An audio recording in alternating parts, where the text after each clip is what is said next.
រកវត្ថុដែលបងស្រីទាំងពីរអ្នករបស់ខ្ញុំយកដៃរបស់គាត់យកទៅប៉ះគឺខ្ញុំនឹងចេញទាំងអស់ហើយជិះមើលថាតើមកវីដេអូហ្នឹងគឺខ្ញុំចាយអស់ហ្មងអញ្ចឹងចេះចង់ទៅណាមុនគេ ទៅទួយ fail ទូ fail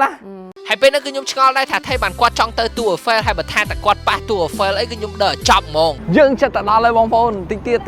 ដែលបន្ទាប់ពីនោះមកគឺថាយើងក៏បានទៅដល់ទូ fail ហើយបើទេសភាពនៅនឹងវិញគឺស្អាតមែនទែនមានអារម្មណ៍មិនដែរ មានស្អីអារម្មណ៍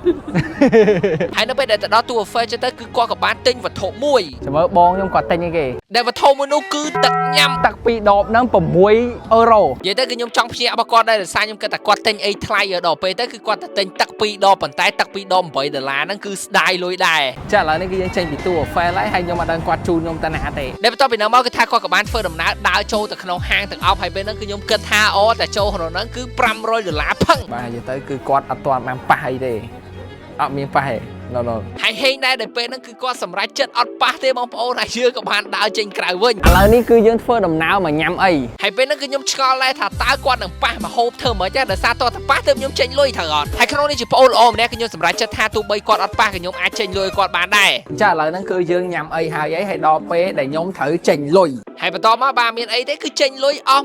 $100ចាឥឡូវនេះគឺខ្ញុំមិនដឹងថាគាត់នាំខ្ញុំទៅណាទេអញ្ចឹងខ្ញុំចេះតែទៅមួយគាត់សិនទៅដែលបន្តពីនោះមកគឺថាគាត់ក៏បាននាំខ្ញុំចូលដល់ក្នុងផ្សារទំនើបគេវិញម្ដងបាទចាឥឡូវនេះគឺគាត់ចូលហើយពេលហ្នឹងគឺខ្ញុំសម័យចេញហើយថាគាត់នឹងចាប់ផ្ដើមប៉ះអាវ៉ាន់ហើយដែលបន្តពីនោះមកគឺថាដល់ពេលដែលគាត់ចាប់ផ្ដើមប៉ះមែនហើយគឺគាត់បានប៉ះតាំងពីសុកកាឡាតាំងពីនំនិងវត្ថុផ្សេងទៀតហើយទាំងអស់នេះគឺជាវត្ថុដែលគាត់បានប៉ះនៅពេលដែលគាត់បានប៉ះរួចរាល់ហើយអញ្ចឹងវាក៏ដល់ពេលដែលយើងត្រូវគិតលុយហើយពេលហ្នឹងគឺអស់40រៀលជាងចាឥឡូវនេះគឺយើងហើយសំខាន់តែប៉ុណ្្នឹងហើយគឺគាត់ក៏បាននិយាយថាគាត់អត់ទាន់អស់ចិត្តទៀតតែឥឡូវនេះគឺខ្ញុំអត់ដឹងថាគាត់ទៅណាទៀតហើយ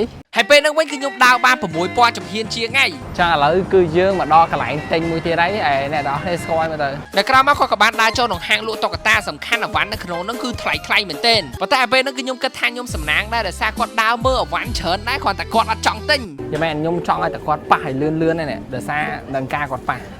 តែបន្ទាប់មកគាត់ក៏បានប្រាប់ខ្ញុំថាគាត់នឹកឃើញរបស់ដែលគាត់ចង់ទិញហើយយើងក៏បានជាអាទេសភ្លើងក្រុមដីទៅហើយដោយសារតែនៅក្រុមហ្នឹងអត់សូវមានសេវាចឹងទៅខ្ញុំក៏បានប្រើប្រាស់ជាមួយនឹង offline map ដែលមាននៅក្នុង smartphone ខ្ញុំផងដែរចឹងខ្ញុំគិតថានេះប្រហែលជាការប៉ះចុងក្រោយរបស់គាត់ហើយពេលហ្នឹងគឺគាត់ក៏បានដើរមករកទឹកញ៉ាំដោយសារគាត់ថាគាត់ឃ្លានទឹកបាយទៅគាត់មកញ៉ាំមួយឆាតមកគឺថាខ្ញុំក៏បានធ្វើការដើរចូលទៅទិញតែម្ដងអញ្ចឹងមុនពេលដែលខ្ញុំបូកសរុបថាតើមកវីដេអូហ្នឹងគឺខ្ញុំចាយអស់លុយប៉ុន្មានគឺខ្ញុំចង់ប្រាប់អ្នកទាំងអស់នេះពីលាការដែលខ្ញុំបានពាក់ប្រើប្រាស់មួយថ្ងៃពេញហ្នឹងគឺជា Amazfit T-Rex 3 Pro ដែលខ្ញុំអាចនិយាយបានថា Amazfit T-Rex 3 Pro នេះផងដែរគឺវាមានមុខងារដូចទៅនឹងលាការ$1000អញ្ចឹងដែលលាការមួយនេះគឺថាវាមាន7ជាប់ទៅនឹងលាការហ្មងអញ្ចឹងបើថាបងប្អូនត្រូវយកទៅឡើងភ្នំអីគឺស្រួលមែនតើក្រៅពីនេះផងដែរកញ្ចក់របស់គេគឺជាកញ្ចក់បែប Sapphire កន្លះហើយមានតួជាប្រភេទ Titanium ដែលវាធន់ទៅនឹងទឹកជម្រៅរហូតដល់100ម៉ែត្រជាសំខាន់មាន storage រហូតដល់ 32G ហើយទំហំថ្ម700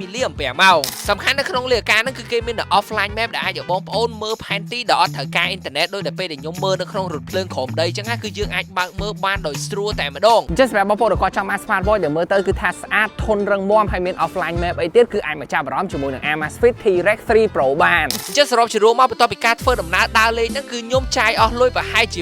$200ជាង